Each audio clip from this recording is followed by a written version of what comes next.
225 अहमदनगर शहर मतदारसंघामध्ये special intensive programme revision programme आजपासून सुरू झालेला आहे. या SIRच्या कार्यक्रमासाठी आपण 297 BLOज आणि 297 BLO सहाय्यकांची नेमणूक केलेली आहे. तसंच वेगवेगळ्या राजकीय पक्षांना आव्हान करून त्यांच्या मार्फतीनं सुद्धा बूथ लेवल एजंटची नियुक्ती करून घेण्यात आलेली आहे. आजपासून घरोघर भेटीचा कार्यक्रम सुरू झालेला आहे. अहमदनगर शहर मतदारसंघातील जे काही सर्व मतदार आहेत, या सर्व मतदारांच्या घरी आमचे बूथ लेवल ऑफिसर्स म्हणजेच मतदान केंद्रस्तरीय अधिकारी हे भेटी देतील. भेट देत असताना त्यांच्याकडे इन्युमरेटर्स फॉर्म्स असणार आहे. प्रत्येक मतदाराचे 2 प्रतीमध्ये असणार आहेत. एका प्रतीवरचा तपशील हे BLO स्वतः भरणार आहेत आणि एक प्रत कोरी असणार आहे. जी भरलेली प्रत आहे ती मतदाराच्या घरी भेट दिल्यानंतर त्या माहितीचा तपशील संबंधित मतदाराला वाचून दाखवला जाईल आणि तो जर लिहिलेला तपशील योग्य आहे तर मतदार दुसऱ्या प्रतीवरती तीच माहिती पूर्णपणे भरेल, त्याच्यावर स्वाक्षरी करेल आणि त्याच्याबाबतची पोचसुद्धा मतदाराला त्याच ठिकाणी देण्यात येईल. मात्र BLO यांनी ज्या प्रतीवर माहिती भरलेली आहे ती जर चुकीची आढळली तर ती दुरुस्त केली जाणार आहे आणि दुरुस्तीची जी माहिती आहे तीच डिजिटायझेशन तिचं होणार आहे.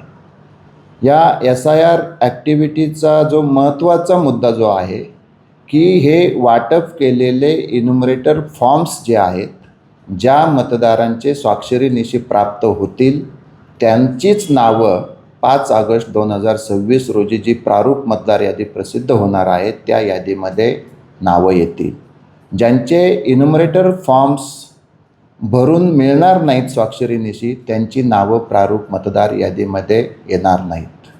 घरोघरी भेटी देत असताना जेव्हा मतदारांच्या घरी भेट देण्यासाठी BLO जातील आणि ते जर घर बंद आढळलं तर आमचे BLO त्या घराला 3 वेळा भेटी देतील आणि 3ही वेळा जर ते घर बंद आढळलं तर त्याचे प्रत्येक वेळेचा वेगळा असा पंचनामा तयार करण्यात येतील आणि 3ही वेळेला ते घर बंद आढळलं आणि तिथला इन्युमरेटर फॉर्म जर भरून नाही मिळाला तर त्यासुद्धा मतदारांची नावं 5 ऑगस्ट रोजी जी मतदार यादी प्रारूप मतदार यादी प्रसिद्ध होणार आहे त्याच्यामध्ये येणार नाही.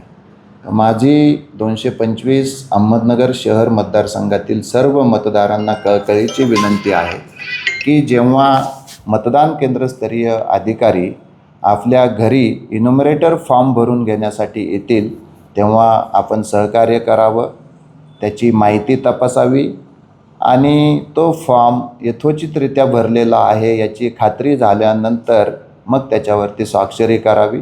ते फॉर्म प्राप्त झाल्यानंतर त्याचं डिजिटायझेशन करण्यात येईल आणि ज्यांचे फॉर्म्स भरून येतील त्यांची नावं प्रारूप मतदार यादीमध्ये येतील.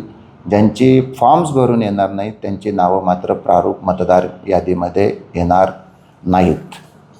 त्यानंतर 5/8/2026 रोजी प्रारूप मतदार यादी प्रसिद्ध झाल्यानंतर जर मतदार यादीवर काही लोकांच्या हरकती असतील तर त्यासुद्धा घेण्यासाठी 2 महिन्यांचा कालावधी त्या ठिकाणी दिलेला आहे. समजा एखाद्याचं नाव प्रारूप मतदार यादीमध्ये आलेलं नाही तथापि तो इथे राहतो आहे तर त्यांना फॉर्म नंबर 6च्या माध्यमातून दावा करता येईल आणि मतदार यादीमध्ये प्रारूप यादी प्रसिद्ध झाली तरी त्यानंतरसुद्धा मतदार यादीमध्ये नाव समाविष्ट करण्याची संधी त्या ठिकाणी असेल. जो मयत मतदार आहे किंवा कायमस्वरूपी स्थलांतरित आहे अशा लोकांची जर प्रारूप मतदार यादीमध्ये नावं आली तर फॉर्म नंबर 7च्या माध्यमातून हरकतीसुद्धा त्या ठिकाणी नोंदवता येणार आहेत. की ज्या हरकतींच्या सुनावण्या होऊन जर चुकीचं नाव प्रारूप मतदार यादीमध्ये आलं असेल तर फॉर्म नंबर 7च्या माध्यमातून ते वगळण्याची कारवाईसुद्धा त्या हरकतीच्या कालावधीमध्ये आपल्याला करता येणार आहे. परंतु सर्व मतदारांना हीच विनंती असेल की BLOंना सहकार्य करा. आपला इन्युमरेटर फॉर्म वेळेमध्ये येणाऱ्या 10 दिवसांमध्ये BLO यांच्याकडे भरून द्या जेणेकरून प्रारूप मतदार यादीमध्ये आपलं नाव समाविष्ट होईल.